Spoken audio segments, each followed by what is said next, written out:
32nd Infantry Division, nicknamed the Red Arrow Division. Its shoulder patch, a red arrow piercing a line.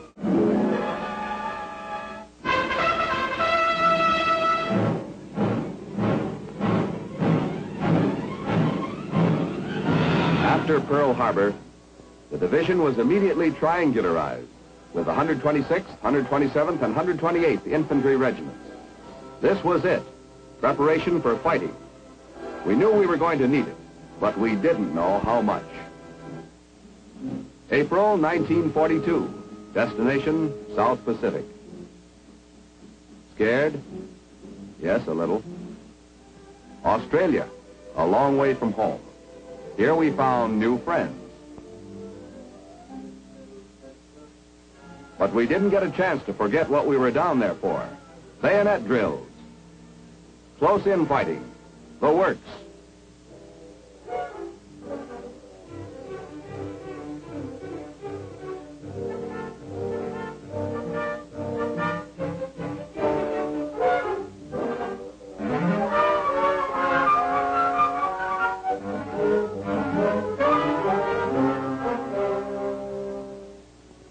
By late September in 42, the Japs, in spite of heroic resistance by the Australian Army, were within 32 miles of Port Moresby, New Guinea. Australia itself was in danger of invasion.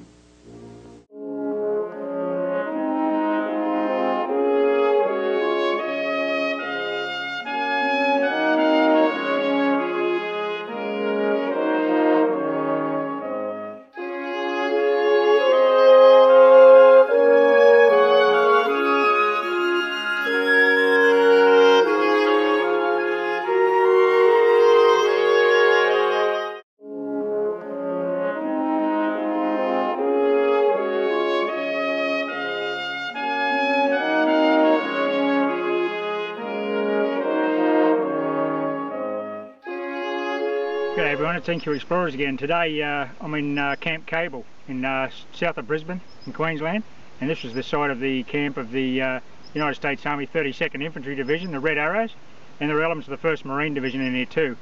They're here from July 1942, training as they deployed to Australia before going north onto the islands. Excuse the traffic noise, but I'm about to go bushwalking, so there won't be any traffic in there. From here they went north into the islands and New Guinea, and I'll detail any information on the history of the 32nd Division. A lot of men in here, many thousands, so it's been well detected by the guys down in this Brisbane area, but I thought I'd come in today and give it a couple of hours and see what I can find. Been a lot of rain and there's a lot of long grass, but there'll be spots we can get into and we'll find some relics in there. This very large area, and unfortunately it's being redeveloped for a housing subdivision further to the north, and it's pretty much annihilating whatever's here. So it's good to get in and get the old historic relics out, and maybe we'll get a few old mementos from the United States Army when they were here in World War II. So thanks for watching. We'll be back shortly with the first find. Well, here's my first find of the day out of the Army camp. It's an old axe head, which was probably used for felling trees and clearing spots for tents and such like. Well, it's pretty tough going in here. As you can see, there's been a lot of rain recently and the grass is very, very high. But you can pick out little cleared areas and have a swing. And I've just got an incredible find here. It looks like a military badge. Possibly not American, gilt. Well, it won't be American, it's got a crown on the top. Have a look at that. That must be a cap badge or some such. I'll give that a clean and we'll have a real good look at this one. What a find, that's a beauty. Okay, I don't want to clean it too much here. It's definitely gilt. You can see a lot of gilt still on it. Military cap badge. In very good condition by the looks of it, but this soil's really sticking to it. I'll wait till I get home and I'll give that a proper clean and I'll put up some still photographs. See, the dirt's really caked to it, but that is a beautiful find, that one. It's looks like a lot of gilt still on that. So we'll have a good look at this one and we'll put up a still photo with the any information I can find on that article.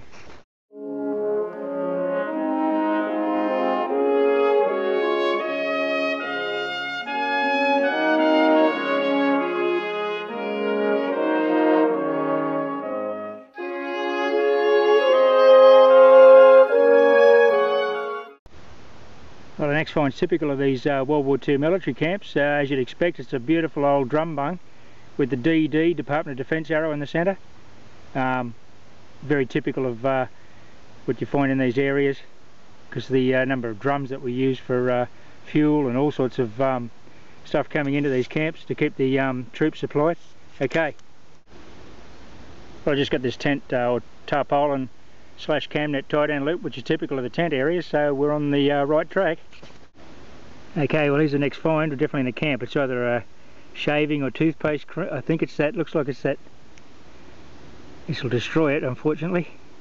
That yellow and red, I think, is that wartime toothpaste that I dug up earlier on up in the Cape, many thousands of miles from here. But pretty sure that's that bland. It says something about reduced flavour due to wartime restrictions. So that's definitely a little tube of toothpaste. Although beer is a favorite drink in Australia, mine's still coffee.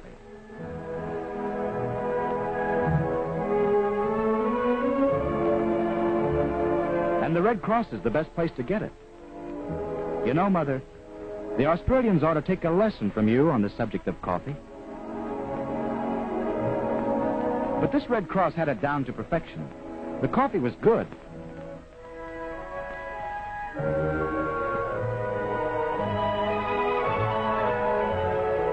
But it wasn't the only incentive.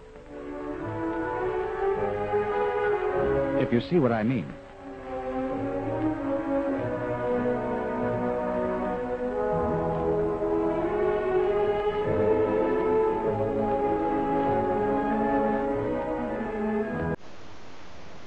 Next one's a very deep dig, about 8 inches, but it's a large target, therefore the signal was very high. And it's a lovely old enamel mug. Check it out. I hope the bloke that had his cup of tea or coffee out of that made it home to the United States or Australia, or wherever he was from. Nice one. Handles not in evidence, but she's an old enamel mug. Good one.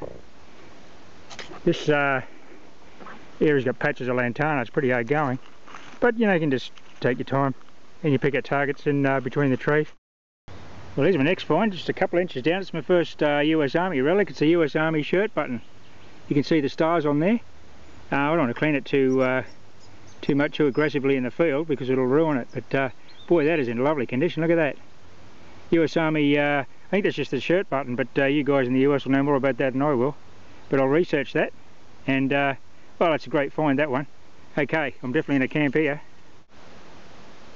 Well, I pushed through that lantana scrub in there. That was pretty hard going. Just popped into this little cleared area, as you can see. There's some sort of entrenchment there.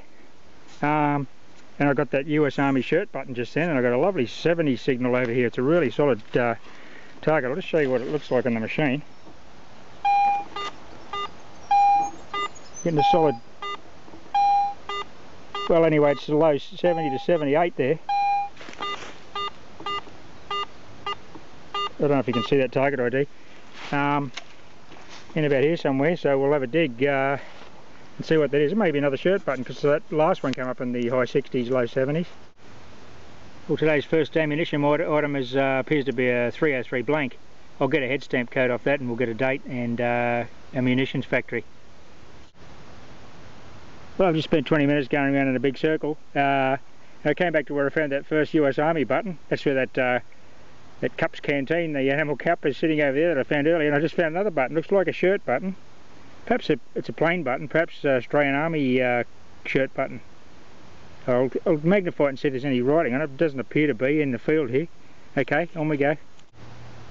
Oh, my next one's this lovely little webbing buckle clasp. I haven't actually found one like that in the past. It may be US pattern, I'm not sure. If there's anything written on it, I'll subtitle it on the video. I'll just sort of show you the, these are the conditions that the US 32nd Infantry Division camped in during World War II. They're here from 1942, late 42, August. And just to give an idea, if you have any relatives in the 32nd Infantry Division, or any US relatives that have that served and trained in Australia prior to deploying north to New Guinea and the island campaigns, this is the sort of camp area they were in. I mean, Brisbane was under blackout conditions during the war, so what you find is you get these little slit trenches here, this is very sandy, gravelly sand, so I don't know if it's going to be visible in the video. That's either a small, like a 3-man trench, or it's a latrine site. I don't think it's a latrine, because generally you get the 44-gallon drums on the latrine sites. And as you can see, there's bushfires have been through here fairly regularly, so those blokes had a bit to contend with.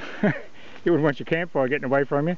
And down in the bottom there it's quite swampy, so they wouldn't want to camp down in there. They'd be up in these high, bit of higher ground here, it's drier. But these are the sort of, it's like it's just a sort of a short stunted eucalypt type forest. No real large trees in here. But this is the camp area where the 32nd Division was based from 1942, August 1942. Along about the 5th cup, I found out her name was Pat.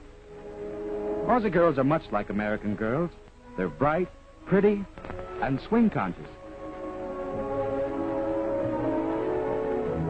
Of course, I lost no time in asking her what she was doing that night. She said she had a date.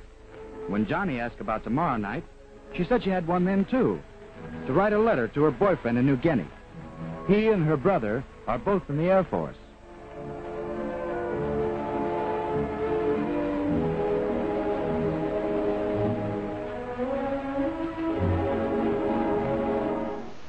Well, I just got this hole here, which is how I haven't filled in, where I got that little webbing buckle clasp. Have a look at this signal here, though.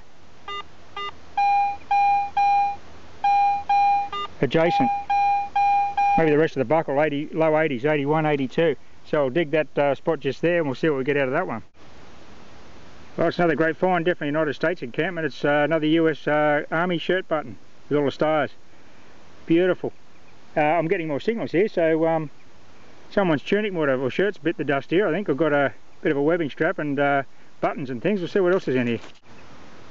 Well, that Army button just copped a quick field clean. Have a look at the condition of that. Just beautiful. All the stars, lovely definition there, no corrosion whatsoever. Excellent. Well, it's a bit of an Army button bonanza here. I was just pushing my mullikie back into the hole. Just checked it as I went. Ding, ding, ding, ding. Big signal, 86. Look at this. It appears to be a couple of buttons stuck together. Look at that. Perhaps 3 buttons stuck together. I'm not sure what that is. Might be something else. I don't want to deal with it too harshly. Oh no, there's a shirt button on the bottom. Oh, there's 3 shirt buttons. Appear to be all welded together with 70 years of time. They were in there with that the webbing clamp and the star button. Well, we'll see if we can separate these. I'd say some GI shirts bit the dust here for sure. Okay, well, I can't separate those 3 buttons. They're rigidly held together by the time and a little bit of clay in the sand. So I'll soak them overnight and we'll see how we can get them apart, and I'll do a still photo. But just forward of that little hole, you got a pretty good signal there. Fairly solid 70. Might be another button up against that tree there. So we'll give that one a dig and see what comes up. Well, not a button, another lovely little piece of webbing, very thin webbing belt or buckling. It's only fine actually. Once again, I'll if there's any maker's brand on there, I'll subtitle it, but that may be associated with that earlier piece I found, and all the buttons too. I just got this belt clip. It's either a webbing belt or it's a stripper clip, I'm not sure. I'll have to throw that one out to you experts. But I think it may be a webbing belt clip, but it's sprung. I don't know if it's a stripper clip from a rifle. Anyway, we'll find out shortly, and if I get any information on that, I'll subtitle it. Well, the next find's a live 45 ACP. That's a good one. Indicates the gents were camped in here with their sidearms and whatnot. So they're dropping live ammunition. That's always a good indicator in a dormant, like a camp area. Okay, well, we'll just persevere in this area where it's clear and there's not too much lantana. Well, this target started out as a sort of iffy 65 from the surface. Very deep hole behind me, about 8 inches. And look what came out, I've got 2 US Army buttons. But look at the condition of this one. It's just beautiful. I could see it's almost, the definition on it was amazing when it came out of the hole. I could see it in the sun. Look at that. And the other one, very similar. So there we go, a 2 button hole. Well, I've got enough US Army buttons to start a tunic here. Good one. Okay, well, I was just about to fill in that hole where I just got those two US Army buttons. Check this out. This is the mully key, where I was about to push it back in. I'm getting 68 in there. So let's have a look live what comes out of here. I suggest it's going to be another one of those buttons. They ring 65 to 70 on the AT Pro. What's liking that? Let's have a look. Lovely signal. Look, another one. Have a look at the condition of that thing. Gilt. You can see the gilt still evident. That is beautiful. Look at that. The condition of that button. Unbelievable. Hang on a second. Look at this. It's still got the fabric on it. Part of a US Army uniform. Now, I wonder why these guys left this gear behind, but I guess they were going north. They didn't need dress uniforms and such. They're going in jungle gear. But have a look at the condition of that. That, I am amazed by that. The gilt is completely intact, and it's still got the fabric attached from the uniform. So that's 3 buttons in this hole, and I haven't finished checking the heap. So let's have another look and see if we've got more in here. Okay, the excitement continues. I'm just pushing that heap back in. I found there's more signals. It's a high 60s. Just bounces to 75 with the angle. I'd say this is going to be a 4th button. We'll have a look. Let's get that core where you can see it.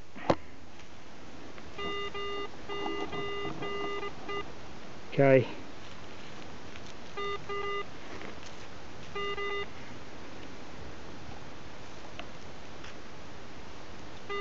Well, check this out. We've got a button ball. It's in here somewhere. Whatever it is. I'll break him open.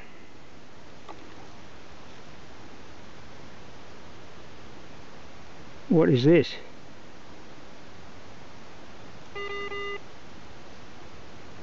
This is the fabric of the uniform. Look at this. I'm breaking apart the fabric with the button still attached. That is rotten US Army uniform. There's the button that I was getting the signal from in the heap. Let's see if we can get a picture of that better. See the fabric attached? Here we go, look. Another button. Beautiful. Well, let's see if we've got anything else in here. Actually, this fabric is signalling. There must be another button. Oh, look at this. There's another button. It was a...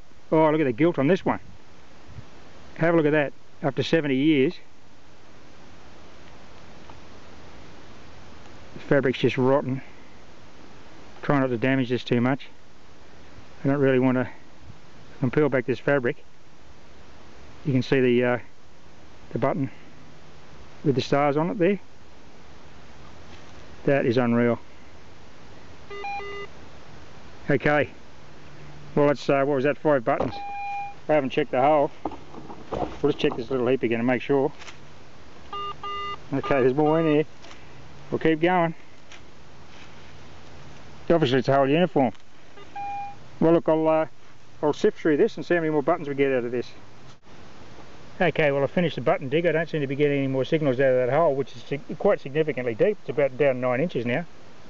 But have a look at this. I've dug up 10 US Army uniform buttons. Now, I don't know how many buttons are on a US Army uniform, and there was no rank insignia. I thought there might have been a lieutenant's bar or something, or a captain's bar has come out of it. But look at these buttons. This is, I've just cleaned that one. That's typical of the condition they're in. Look at that. Unbelievable. After 70 years, fabric still in place. So, let's say an army shirt or something's been left behind here, and she's been buried in the bush for all these years. But what a great find, complete with fabric.